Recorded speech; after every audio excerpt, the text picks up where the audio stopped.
They called him Mr. Entertainment, a legend whose smile could light up any stage. But when Sammy Davis Jr. gave his final performance, what unfolded was far darker and far more sinister than anyone in the audience realized that night. Sammy Davis Jr. was the ultimate showman. Singer, dancer, actor, and comedian, there was nothing he couldn't do. From his days as part of the Rat Pack alongside Frank Sinatra and Dean Martin to his solo career that captivated audiences around the world, Sammy wasn't just a performer. He was a force of nature. Every note he sang, every step he danced, radiated charisma.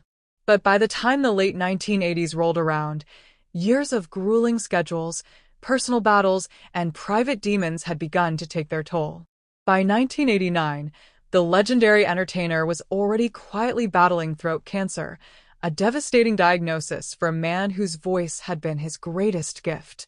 Yet, in true Sammy fashion, he refused to step away from the spotlight.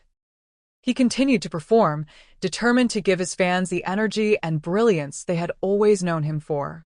But behind that signature smile, the reality was grim, and the cracks were beginning to show. His final performance, held in Las Vegas, was billed as a triumphant celebration of his decades-long career. Fans packed the venue, eager to witness one last unforgettable night. And at first, it seemed like the Sammy they had always adored was still there.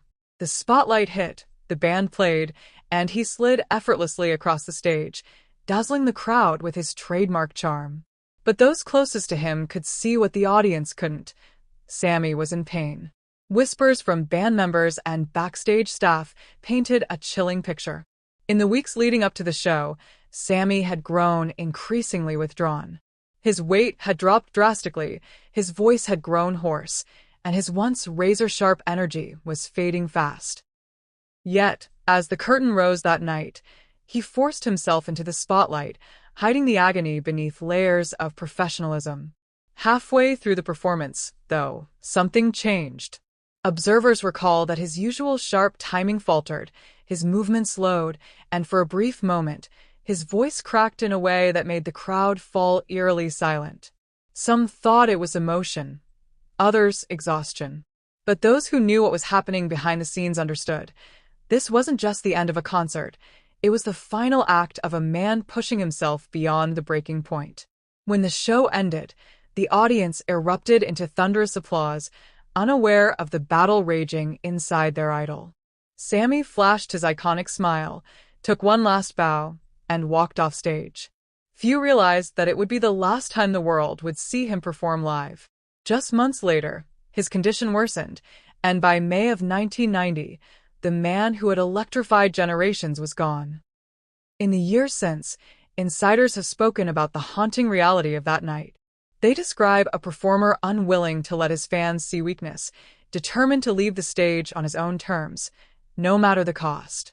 What seemed like a farewell drenched in glamour was, in truth, a heartbreaking act of strength and a chilling reminder of the price Sammy paid for his art. His final performance has since been revisited countless times by fans and historians alike, analyzed for every gesture, every note, every flicker of pain hidden behind those dazzling eyes.